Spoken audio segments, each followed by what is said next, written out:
Sobat sehat, apa kabarnya? Mudah-mudahan semuanya lancar-lancar saja dan sehat-sehat tentunya. Pada kesempatan kali ini kita akan membahas tuntas mengenai seputar kanker. Bersama saya sudah hadir juga sahabat saya Mbak Wes Tantri. Kita akan membahas seputar hal-hal yang berhubungan dengan kanker. Ada apa Mbak Wes yang bisa dibahas? Ini tentang penyebab kanker, dok. Tentang penyebab kanker ya, sobat sehat ya, kan banyak yang nanya penyebab kanker, tapi juga ada faktor resiko gitu, dok. Masih membingungkan. Emang seberapa jauh taunya, Bos? Jadi saya yang ditanyain itu kan sobat sehat kan ya, gitu. Penyebab kanker ya, dok. Penyebab kanker tuh seperti merokok, terus makan makanan yang nggak sehat gitu.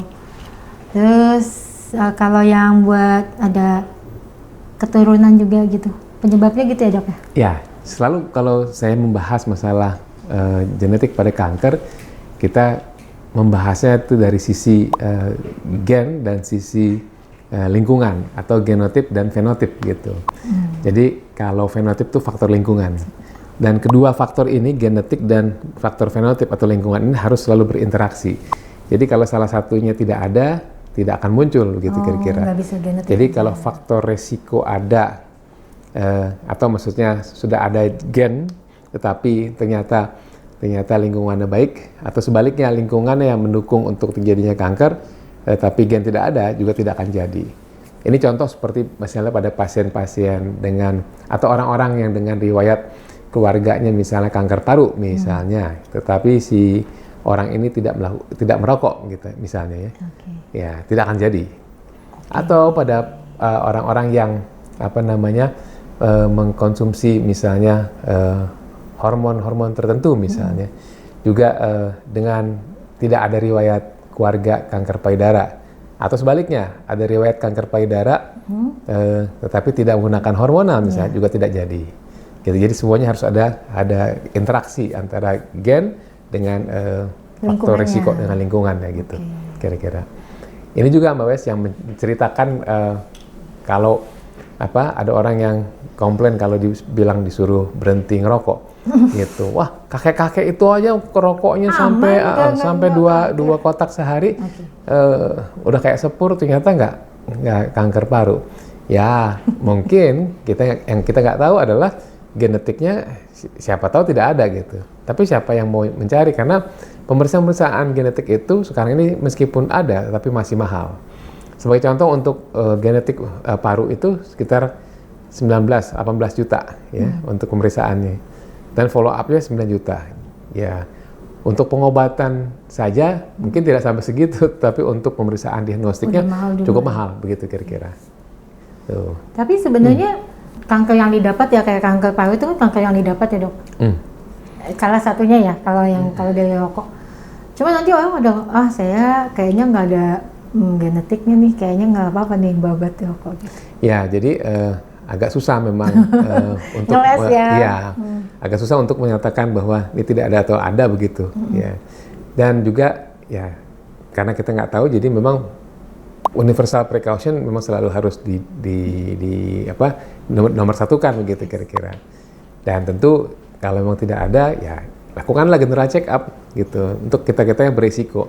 Contoh misalnya teman-teman yang bekerja di tambang misalnya ya, tambang entah nikel, asbes dan sebagainya, tentu perlu lakukan. Banyak tuh, dok, nikel. Ya, nikel dan sebagainya ya, itu tentu perlu lakukan evaluasi general check up paling nggak setahun sekali gitu. Atau mungkin company tersebut kan kaya tuh, pasti juga melakukan pemeriksaan kepada employee-nya kan juga ada. Karena gitu. beresiko ya, dok, untuk beresiko, bekerja di sana pasti beresiko. Meskipun tidak ada risiko untuk kanker paru, maksudnya tidak ada faktor genetik kanker paru di mereka, tetapi dengan adanya paparan yang terus dan bertahun-tahun, itu beresiko untuk terjadinya kanker paru, gitu Mbak Wes. Jadi kalau dibilang ternyata merokok ataupun makan makanan nggak sehat ataupun kegemukan, kalau dibilang penyebabnya bukan ya, tapi faktor resiko ya, dok ya. Resiko, itu yang mesti kita ketahui ini sebagai awam gitu ya. Jadi kalau kan biasanya kalau udah kena kanker, penyebabnya apa sih gitu ya. Ya. Pasti kan gitu ya, dok ya. Selalu nanti akan mulai ada gitu. Iya, dan ada katanya, kata si ini, kata itu tadi. Katanya gitu. Ya, jadi ya tentu teman-teman juga perlu memahami bahwa ya kadang-kadang ada kanker yang timbul spontan, ya tidak ada genetik juga ada, atau ya ada genetik justru malah makin membuat kita juga lebih ya awareness kita mesti kita lebih tingkatkan, dan tentu sudah tahu seperti itu tentu ya pemeriksaan juga harus dilakukan gitu ya. Apalagi sekarang ini pemeriksaan genetic screening ini sudah banyak sekali, meskipun masih mahal, cuman memang sudah masuk di Indonesia. Ya tadi seperti saya katakan bahwa harganya jauh lebih mahal dibandingkan dengan pengobatannya. Tapi siapa yang mau mendapatkan harga yang murah untuk pengobatan? Ya tentu kita lebih memilih mendingan deteksi dini ya, begitu kira-kira. Jadi pada saat orang sudah mengetahui, kan dia gini, yang kita aware itu sekarang bukan cari penyebabnya lagi, tapi ternyata ada faktor resiko nih, tadi kata dokter Andika ada faktor resiko advancing, jadinya lebih ke depan lagi betul. Mesti diketahui gitu. Nah setelah kita tahu faktor resiko nih, terus apa yang harus dilakukan? Tentu setelah mengetahui ada faktor risiko dan menghindari faktor risiko tersebut, kemudian juga ya deteksi dini juga perlu dikerjakan, kemudian juga ya pada akhirnya hidup sehat, itu yang penting, yang perlu dilakukan. Tentu tidak semudah mengemukakan hidup sehat, tetapi memang perlu dijalani. Berolahraga, kemudian menjaga berat badan, gitu, tidur yang cukup, ya, beristirahat yang cukup, dan jangan lupa makannya diatur komposisinya. Apalagi untuk kita yang sudah di atas 40 tahun nih, jadi resikonya makin banyak. Contohnya gitu. Di atas 40 tahun. Lolita kita. Iya. Dok, jadi pada saat udah nih mengetahui faktor resiko, screening udah, setelah screening itu ketemu dokter apa aja sih, kan segitu banyak dokter nih sekarang konsentrasinya. Ya, jadi sebenarnya memang ini memang belum terjadi di Indonesia, jadi harusnya dipegang oleh dokter umum yang memang diajarkan atau spesialisasi untuk screening. Tidak hanya screening dokter bentuk umum, fisik. Maksudnya memang yang diajarkan atau yang memiliki keahlian untuk melakukan screening kesehatan. Screening kesehatan ini memang tidak hanya untuk fisik ya, fisik atau pemeriksaan laboratorium biasa, tetapi sekarang ini laboratorium molekuler. Tentu sementara ini molekuler ini tentu yang untuk mereka-mereka yang bahasanya adalah people at risk, jadi berisiko.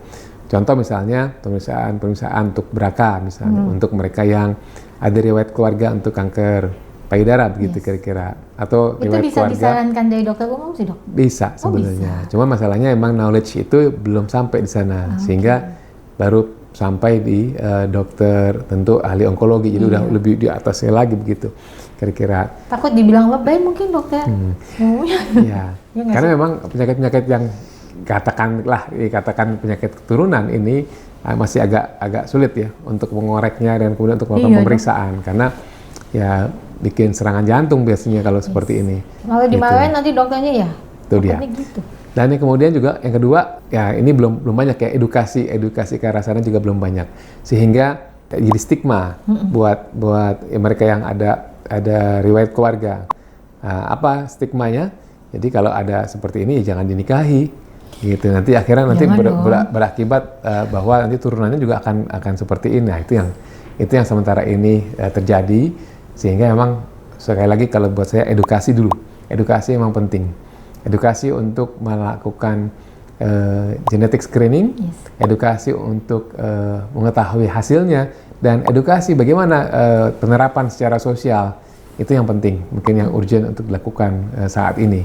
Karena pemeriksaan ini suatu keniscayaan. Mau nggak mau, suka tidak suka, sudah akan masuk ke Indonesia dan sebenarnya adalah hal yang menguntungkan buat kita. Gitu. Benar, Dok. Tentu teman-teman ya, mungkin begini. Jadi teman-teman mungkin berpikir, kalau ketahuan nanti apa terjadi? Kiamat dunia. Ya, satu. Kedua, nanti kalau ketahuan apa bisa ditanggung asuransi? Kemudian kalau ketahuan mahal dong asuransinya nanti. Jadi perasaan yang terjadi seperti halnya divonis bahwa dia sudah menderita. Misalnya contoh, ada deteksi ternyata kemungkinan di kanker paru misalnya. Itu perasaannya tuh sudah seperti kayak sudah akan kanker paru atau sudah didiagnosis kanker paru. Itu yang terjadi sementara ini. Ya, kebetulan saya melakukan lakukan screening genetik untuk pasien-pasien kanker ya. Kanker ya, dan seperti itu yang dirasakan oleh pasien, mau mati.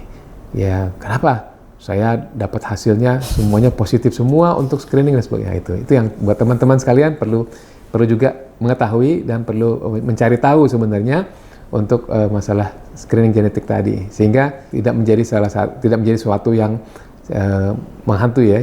Kemudian yang kedua juga setelah mengetahui ada, tentu kita perlu mencari pemeriksaan diagnostik gitu. Dan ketiga tentu mencari kemana yang tepat ya. Ya itu ke dokter mana kita harus bertemu. Sebenarnya ini buat sobat sehat mungkin bisa pergi ke dokter onkologi. Ya, contoh seperti dokter hematologi onkologi untuk mendapatkan ini kemana arahannya. Apakah harus langsung pemeriksaan lanjutan atau memang diagnostik dulu. Ya, contoh pada misalnya diagnostik tuh pada pasien-pasien dengan riwayat kanker payudara misalnya, selain periksa BRCA juga lakukan USG, atau kalau di atas 40 tahun dilakukan mamografi sehingga ketahuan ya, oh ini ada apa tidak gitu. Diagnostiknya berkala kita kerjakan. Gitu, jadi yang tadi ya dok ya, faktor genetik dan fenotip, lingkungan.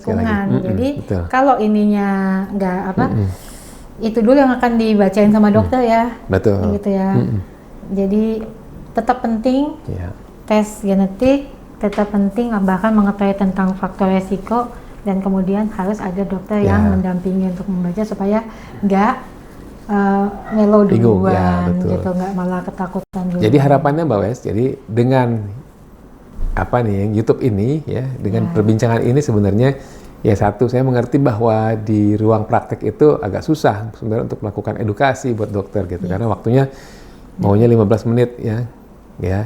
Kalau cara begini bisa jadi naik bus Jakarta Bandung ini udah lebih 11 menit. Iya. Lebih cepat sampai dibandingkan menjelaskannya begitu ya gitu. Udah balik lagi ke Jakarta lagi. Jadi sekali lagi inilah dia nih permasalahan yang kita hadapi untuk genetik, gen dan genetik tentunya. Dan kenali faktor risiko, kenali diagnostiknya, dan kenali bagaimana cara menjaga supaya faktor risiko dan faktor risiko genetik tadi tidak muncul, sehingga kita akan sehat sampai di usia tua, begitu kira-kira. Baik sobat sehat, mudah-mudahan bermanfaat. Jika ada pertanyaan dari podcast ini, mudah-mudahan kita bisa jawab ya, dengan juga menjawab dengan podcast yang lain, konten-konten yang lain, baik di IG maupun di YouTube. Baik, sampai jumpa. Mudah-mudahan bermanfaat. Jangan lupa dibagikan ke teman-teman dan sahabat Handitolan. Salam sehat.